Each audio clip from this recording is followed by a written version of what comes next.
यूहन्ना अध्याय 20 खाली कब्र। हफ़्ते जे पहिरें ॾींहं ते सुबुह साण सवेल अञा अंधेरो ई हो त मरियम मगदलिनी कब्र ते आई ऐं पत्थर खे कब्र जे मुंहं तां हटियल ॾिठई।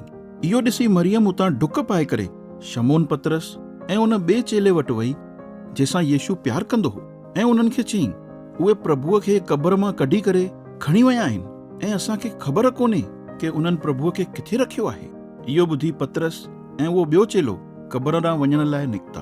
उहे ॿई गॾु गॾु डुकी रहिया हुआ, पर उहो ॿियो चेलो पतरस खां अॻियां वधी वियो ऐं कब्र ते पहिरियों ई वञी पहुतो।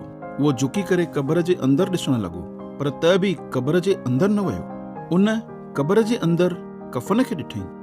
शमौन पतरस जेको उन जे पोयां हुयो उहो बि उते अची पहुतो ऐं कब्र जे अंदरि वियो। उन उते कफ़न खे ॾिठई ऐं इन जे अलावा हिकु कपिड़ो जेको यीशुअ जे मथे ते वेढ़ियल हुयो उहो बि उते पियो हो, पर इहो कपिड़ो कफ़न सां गॾु न, पर अलॻि ई जॻह ते वेरे करे रखियल हुयो। इन खां पोइ उहो ॿियो चेलो बि जेको कब्र ते पहिरियों पहुतो हुयो उहो बि अंदरि वियो ऐं ॾिसी करे विश्वास कयईं। उहे त अञा ताईं पवित्र शास्त्र जी इहा ॻाल्हि सम्झी न सघिया हुआ कि यीशुअ खे मौत मां जी उथणु ज़रूरी आहे। इन खां पोइ उहे ॿई चेला मोटी करे पंहिंजे घर हलिया विया। यीशुअ जो मरियम मगदलिनीअ ते प्रकट थियणु। पर मरियम मगदलिनी कब्र जे ॿाहिरि ई बीह करे रोए पई ऐं रोईंदे रोईंदे झुकी करे कब्र जे अंदरि ॾिसण लॻी ऐं उन ॾिठई कि ॿ स्वर्गदूत जंहिंखे अछा चमकदार कपिड़ा पातल हुआ उहे ॿई उन जॻह ते वेठा आहिनि जिते पहिरियों यीशुअ जी लाश पई हुई। उन्हनि स्वर्गदूतनि मां हिकिड़ो उन पासे वेठो हुयो जिते यीशुअ जो मथो हुयो ऐं ॿियो यीशुअ जे पेरनि पासे वेठो हुयो।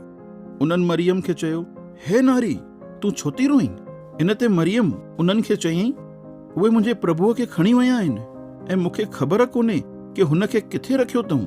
इहो चई करे जीअं ई मरियम पोयां मुड़ी त उन यीशुअ खे उते बीठे ॾिठई, पर उहा उन खे सुञाणे न सघी कि उहो यीशु आहे। यीशुअ उन खां पुछईं, हे नारी, तूं छो थी रोईं ऐं तूं कंहिंखे ॻोल्हे रही आहीं?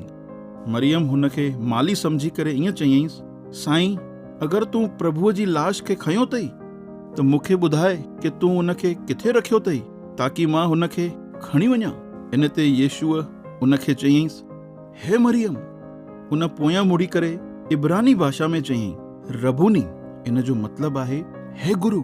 यीशुअ मरियम खे चयईं, मुंहिंजे पेरनि खे छॾ ऐं मूंखे रोक न, छोकी मां अञा ताईं पिता परमेश्वर वटि मथे न वियो आहियां। पर हाणे मुंहिंजे भाउरनि वटि वञी करे उन्हनि खे ॿुधाए कि मां पंहिंजे पिता ऐं तव्हांजे पिता ऐं पंहिंजे परमेश्वर ऐं तव्हांजे परमेश्वर वटि मथे वञी रहियो आहियां। मरियम मगदलिनीअ वञी करे चेलनि खे ॿुधायईं, मां प्रभुअ खे ॾिठो आहे ऐं हुन मूंसां इहे ॻाल्हियूं कयईं। यीशुअ जो पंहिंजे चेलनि ते प्रकट थियणु। उन ई ॾींहं ते जेको हफ़्ते जो पहिरियों ॾींहुं हुयो, शाम जो जॾहिं चेला यहूदी धर्मगुरुनि जे डप खां दरवाजो बंदि करे वेठा हुआ त उन महिल यीशु अची करे उन्हनि जे विच में बीठो ऐं उन्हनि खे चयईं, तव्हांखे शांती मिले।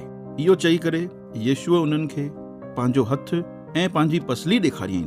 प्रभुअ खे ॾिसी चेला ॾाढो आनंद सां भरिजी विया। यीशुअ उन्हनि खे वरी चयो, तव्हांखे शांती मिले। जीअं पिता परमेश्वर मूंखे मोकिलियो आहे उअं ई मां तव्हांखे थो मोकिलियां। इहो चई करे यीशुअ उन्हनि जे मथां फूकियईं ऐं पोइ उन्हनि खे चयईं, पवित्र आत्मा खे ग्रहण कयो।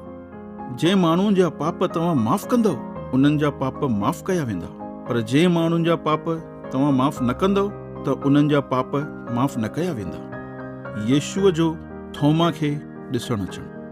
12 प्रेरितनि मां हिकु थोमा, जेको दिदिमुस बि चवाइजंदो आहे, उहो उन वक़्तु हाज़िर न हुयो जॾहिं यीशु प्रेरितनि सां मिलण जे लाइ आयो हो।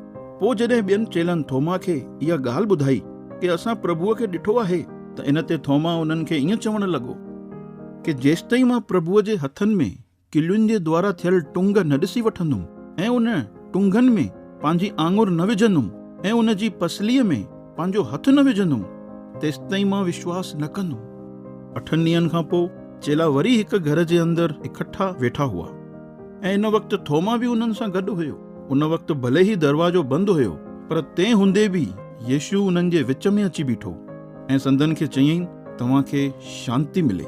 पोइ यीशुअ थोमा खे चयईंसि, पंहिंजी आङुर खे मुंहिंजे हथनि में विझी ॾिस ऐं पंहिंजो हथु मुंहिंजी पसलीअ में विझी ॾिस, ऐं हाणे अविश्वासी न पर विश्वासी ठहो। इन ते थोमा यीशुअ खे चयईंसि, हे मुंहिंजा प्रभु, हे मुंहिंजा परमेश्वर। यीशुअ थोमा खे चयईं, तूं त मूंखे ॾिसी करे विश्वास कयो अथई, पर धन्य त उहे आहिनि जंहिं बिना ॾिठे मुंहिंजे मथां विश्वास कयो आहे। इन किताब जो मक़सदु, यीशुअ अञा बि चङा ई चिन्ह चमत्कार पंहिंजे चेलनि खे ॾेखारिया जेके इन किताब में न लिखिया विया आहिनि, पर जेके बि लिखिया विया आहिनि उहे इन करे लिखिया विया आहिनि ताकी तव्हां विश्वास करे सघो कि यीशु ई परमेश्वर जो पुटु मसीह आहे ऐं उन ते विश्वास करे संदसि जे नाले सां अनंत जीवन पायो।